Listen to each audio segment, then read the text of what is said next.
He is one of the most brutal serial killers in American history. They acted as if, catch me if you can. Executed for murdering 33 young men and boys. These were sexually motivated crimes. He would rape these boys prior to killing them. You had never seen anything like this in your career? No, nobody had. 30 years later, 8 victims are still unidentified. This is the grave of victim number 10.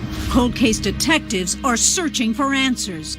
Any relative who may have had a loved one that during this period of time went missing, they should come forward. And the investigation is still taking new and unexpected turns. I knew he was telling the truth, but my mind wouldn't accept it. Raising questions and revealing answers to dozens of unsolved mysteries. Families of long-term missing persons. They live in a cruel limbo. I always thought that someday you'd get a phone call that would be from Steven. Tonight, a CNN special report, the curious case of the killer clown.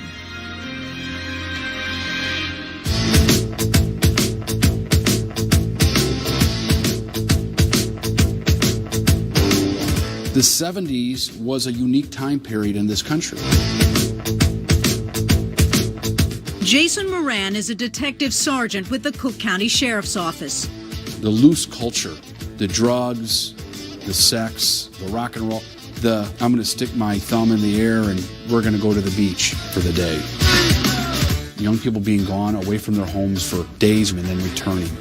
So I definitely think that the culture of the 70s sort of lent itself to these type of activities.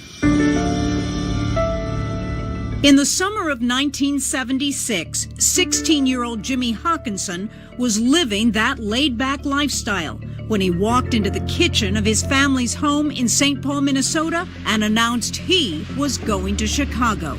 I think back then there was, it was a whole different lifestyle. Lori Sisterman is Jimmy's older sister. He would take off and he would go to visit friends for 2-3 days at a time, and my mom would come home and he'd be gone, which sounds like not good, but it would be just, we weren't afraid. Lori remembers there was little supervision at home. The father wasn't in the picture, and their mother, worked multiple jobs to support the family, 4 children, and as a result, the kids sometimes had to care for themselves. And it sounded like Jimmy was struggling a little bit. Young man, teenager, trying to learn about himself. A phone call from Jimmy on August 5th reassured Lori and her mother that he'd be back soon. He called and got a hold of my mom and said, I'm in Chicago and I'm good, I'm fine, I'll be back, whatever the conversation was. But this time, days turned into weeks, and Jimmy didn't come back. I just know that my mom was very nervous and very scared about Jimmy. So that stands out to you? Yeah. He was, he'd take off now and then, but he'd always come back, and this time he wasn't coming back. In September, Mrs. Hawkinson reported Jimmy missing to the St. Paul police, and authorities in Chicago were alerted. That must have been a horrible time. Yeah, right. She must have been beside herself. Yeah, she was. And, anyway, so she filed that and waited, and nothing happened. Because Jimmy left home on his own, police never searched for him. This was the sign of the times. Teenagers were doing this in the 70s. So the fact that Jimmy chose to leave did not mean there was going to be some sort of, manhunt for missing person Jimmy Hawkinson. And so then my mom and I and a coworker of hers from her day job, we drove to Chicago on a weekend to try to find him. What was that like for your mother? Well, she was very anxious, hoping to pull a needle out of a haystack and there's Jimmy on the street corner and, grab him, Jimmy, grab him and come home, But, that was wishful thinking, There were no signs or clues. Jimmy Hawkinson had vanished without a trace. Over the next 2 years, at least a dozen more teenage boys and young men also went missing in the same Chicago area. all white males between the ages of 14 and 24, all with slight builds and an average weight for their height. And like with Jimmy Hawkinson, their cases all turned cold. Until December 11th, 1978. 15-year-old high school honor student Robert Piest had just gotten off work at Nissan Pharmacy in Des Plaines, Illinois. It was his mother's birthday, and his mother came up to pick him up because he couldn't drive, to take him home to cut the birthday cake with his older brother and sister and, and his dad. Greg Badeau was an investigator with the Cook County State's Attorney's Office. And Robert Piest told his mother, "I'll be right back. I want to talk to this contractor about a summer job." Anyway, he grabbed his coat, went out the door. Moments later, Robert was nowhere to be found. His mother panicked. She was looking outside, went and got the rest of the family. They searched everything they could find, and even got the family dogs up there, trying to find them. The Piest knew something was wrong. Rob Piest was a nice kid from a nice family. It was his mother's birthday. Are you kidding me? He's not going to run away on his mother's birthday. It just, none of that made sense. His parents went straight to the Des Plaines Police Department. They notified the police at about 11 o'clock. Robert Egan was a prosecutor for Cook County. And it was explained to them that for a kid who is gone under those circumstances, they usually wait till the next morning. Of course, Mom then starts asking questions. Well, who's this contractor? Finds out the name, Gacy. John Gacy had been in the store earlier in the day. So the next day, they realize we've got to take this seriously, and they started to investigate. What was the first thing they did? They went to Gacy's house. And he's essentially said, yeah, I was at the drugstore, and I don't remember talking to Robert Piest. I didn't know Robert Piest. I talked to a lot of kids wherever I go to see if they want summer jobs. And I may have said something, but I don't remember directing it to Robert Piest. They said okay and looked around the house just casually and didn't find anything interesting, and they left. They left and went back to the station. They did a very normal thing with a suspect. They ran his criminal record. Gacy's record revealed a troubling past. He had served prison time for sodomy in Iowa, involving a teenage boy. Get a kid who's missing. This guy's done time for sodomy. Those are clues that pretty much scream for attention. Detectives were alarmed. Who exactly was John Gacy? And where was Robert Piest? When we come back, police question Gacy's employees. When we were interviewing these kids, they would talk about somebody who had worked for them, who had gone missing. Well, what was all that about? Days after Robert Piest's disappearance, detectives arrived at Gacy's home at 8213 Summerdale with a search warrant. They went throughout the house, and they found some really interesting stuff. Up in the attic, they found a pair of handcuffs. The Book of Illinois Statutes. Oh, yeah. Describe that. We thought that was kind of interesting, the Book of Illinois Statutes. I wonder what he's doing with this. And there was a piece of yellow paper that had been torn off and put in the statutes as a bookmark. It had to do with multiple crimes against sexual victims. Right, so sexual predators. Sexual predators. There were miscellaneous pieces of identification, a high school class ring, temporary driver's licenses that had no connection to Robert Piest or Gacy. In other words, who are these people? Where did this stuff come from? Jewelry, cufflinks. Just none of it made sense. But there were no signs of Robert Piest. Police were very suspicious, obviously, of Gacy at that point, but they didn't have any evidence. I interviewed him the night of the first search warrant. And then we started pinpointing, did you talk to Robert Piest in the store? Did you have any contact with him? No, I don't even know who you're talking about. He denied it all. We couldn't charge him. We had nothing. We had a missing 15-year-old boy. What are you going to charge him with? Instead, police put Gacy under 24-hour surveillance. When he was being surveilled by the police department, just his demeanor, his attitude, it was just infuriating. We knew he was dirty, something. And he acted as if, catch me if you can. Gacy bought the officers dinner and drinks and told stories trying to convince them he was an upstanding citizen. He was a precinct captain. He was a Democratic precinct captain in that particular ward. And he also was at times a clown. Pogo the Clown, as a matter of fact, was his name. He used to go out on weekends and entertain kids. He had this picture on the wall with standing next to Rosalind Carter. To hear him tell it, he was a really important guy. But he also made disturbing statements to the surveillance team. What did he say? A clown can get away with murder. That's a bizarre statement. Unless you're a murderer and you want to play with your victim. Still, Gacy acted as if he had nothing to hide, even inviting the officers into his home. Gacy came out and said, "Look, it's really cold out here. You guys want to come in for some coffee?" And they said, "Sure." And in they went, and one of the detectives said, "Listen, can I use your bathroom?" Well, Gacy said, "Sure, go help yourself." And he went back in the bathroom, and the heat kicked on. And he said the smell came up from the ventilation system, which was underneath the floor. And he said, "I smelled decomposing flesh." And he smells what he believed was something similar to what he would smell at the county morgue. And if anybody that's been to the morgue would know what that smell is, it's something you don't really forget. Detectives were alarmed, but they still needed evidence to build a case.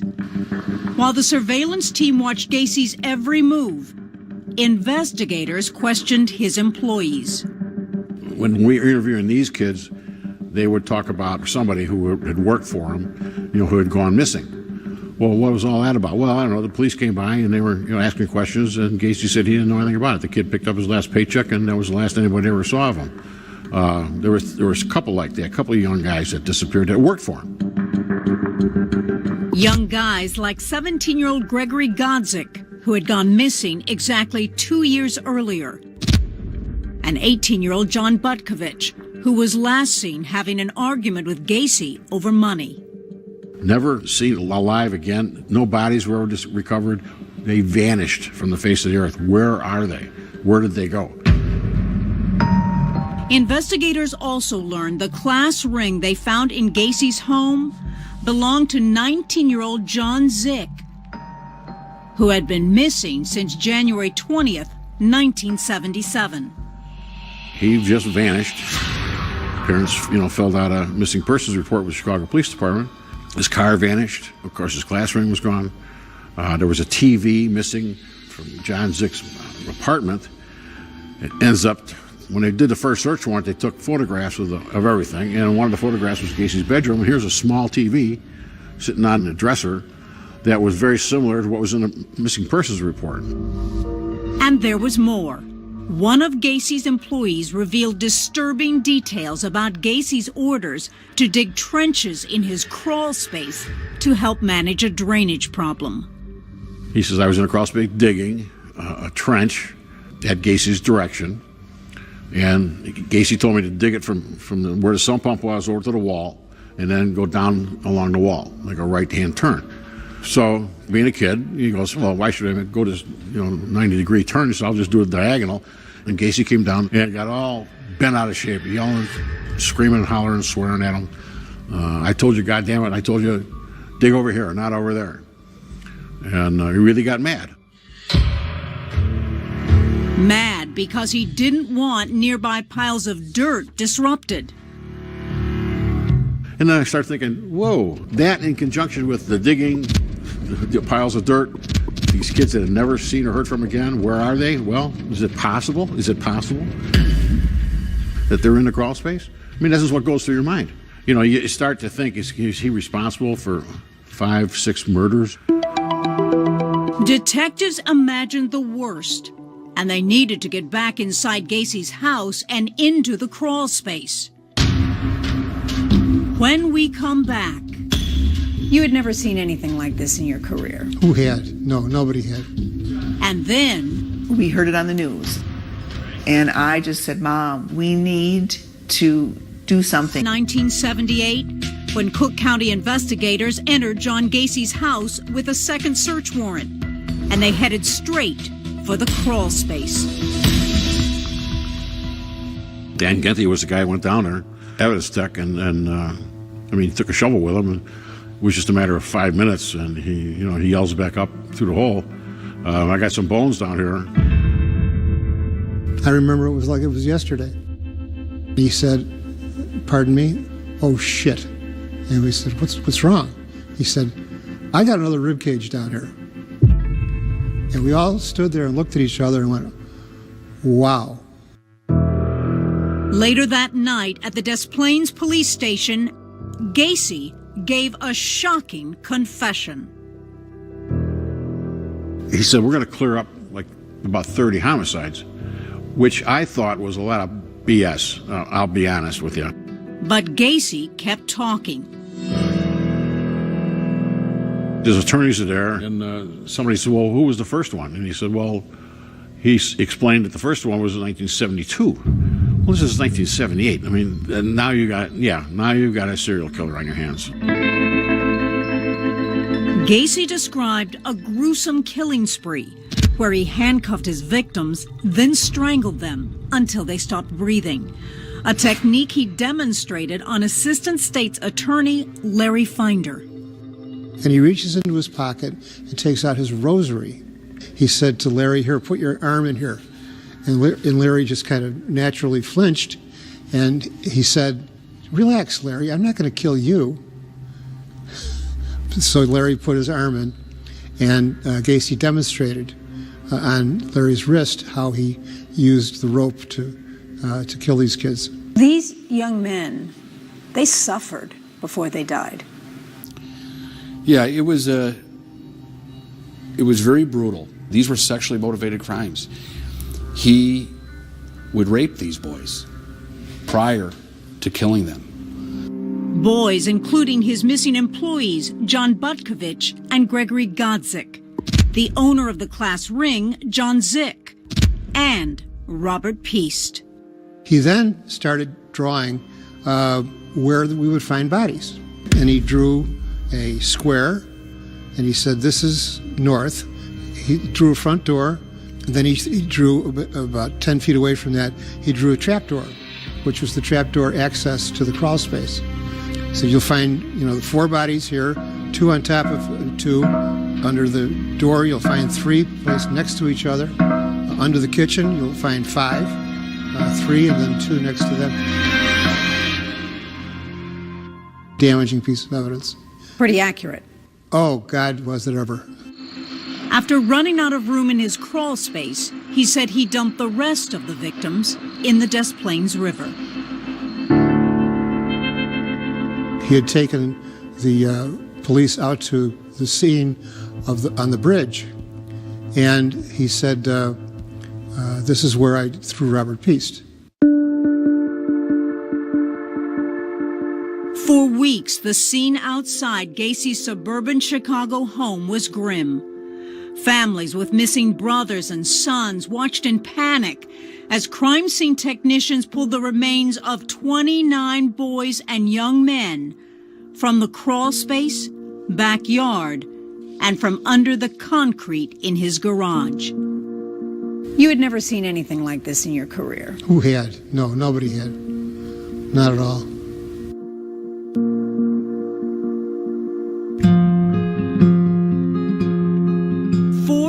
Miles away in St. Paul, Minnesota, Lori Sisterman was anxious.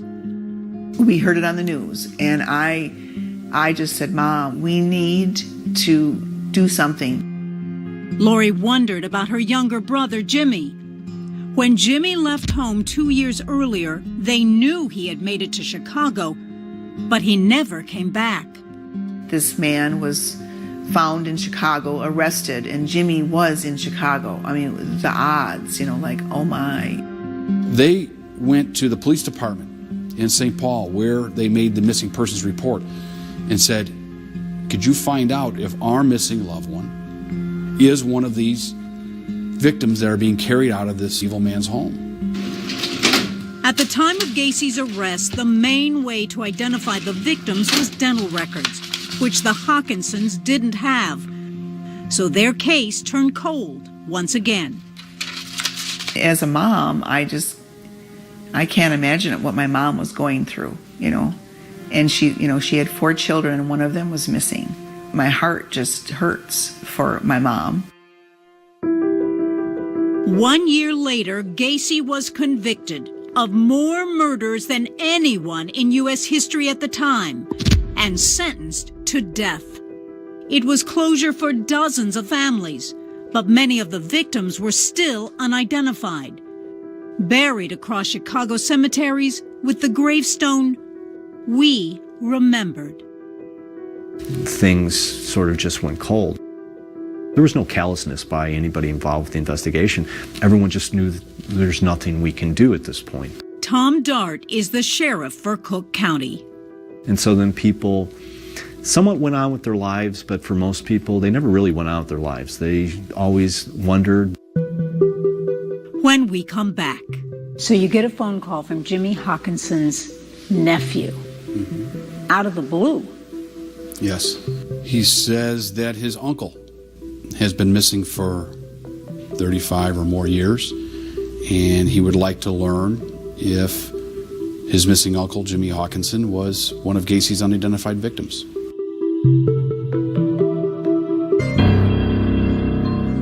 Years after John Gacy's arrest and nearly 20 years since his execution, Cook County investigators exhumed the remains of 8 of his victims to collect DNA.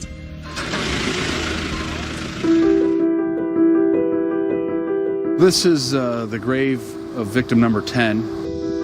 Victim number 10 was one of 8 young men murdered by Gacy who were never identified. All of the unidentified victims have the same markers, these "we remembered" with the date of interment. Sometimes it helps to see it visually, that this person doesn't have a name on their headstone and that potentially there's a family out there looking for their missing loved one. Since 2011, Sergeant Jason Moran has been investigating to try to identify these young men. When the sheriff and I talked about reopening this case, we couldn't think of any victim that more deserved a second chance at identification.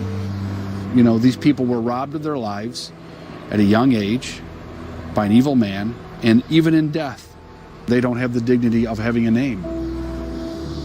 And Moran has spent hours with families whose loved ones have been missing for decades. They're some of the saddest people that you want to talk to. And the reason is because they live in a cruel limbo. They don't want to think that their missing loved one is dead, because then it's like they're giving up hope. But they struggle with things like, what do I do with my missing loved one's belongings? Especially after 10, 20, 30, or 40 years. If you throw their belongings away, it's like you're throwing them away.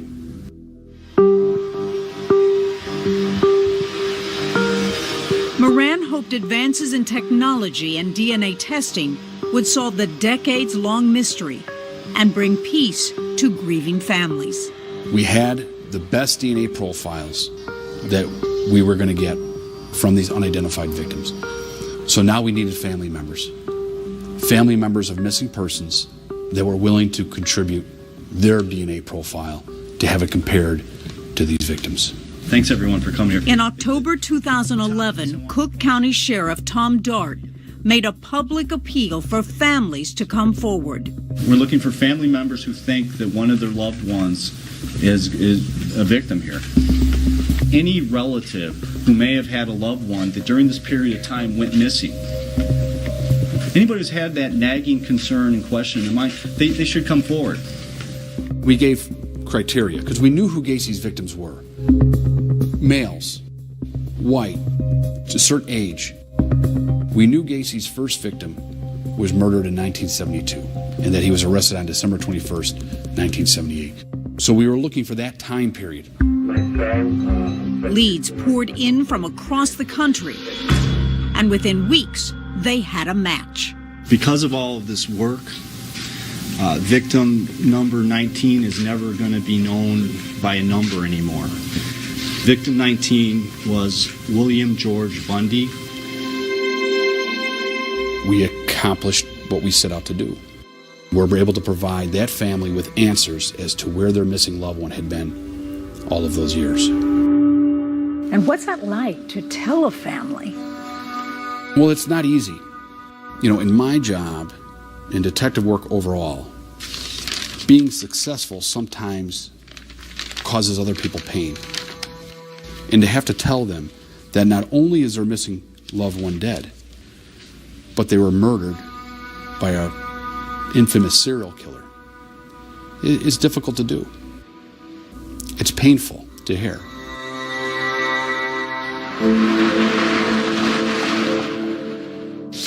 For 6 years after that first identification, Sergeant Moran's work yielded no positive results. There's some of these missing persons, I would have bet a week's salary that they were one of the unidentified victims. They fit the victim profile so well. But not only are they not one of the unidentified victims, but they're still missing. That is sometimes frustrating. In the back of my mind, I would wonder, where is Jimmy? Then, in 2016, Jimmy Hawkinson's sister, Lori Sisterman, learned of the reopened Gacy investigation.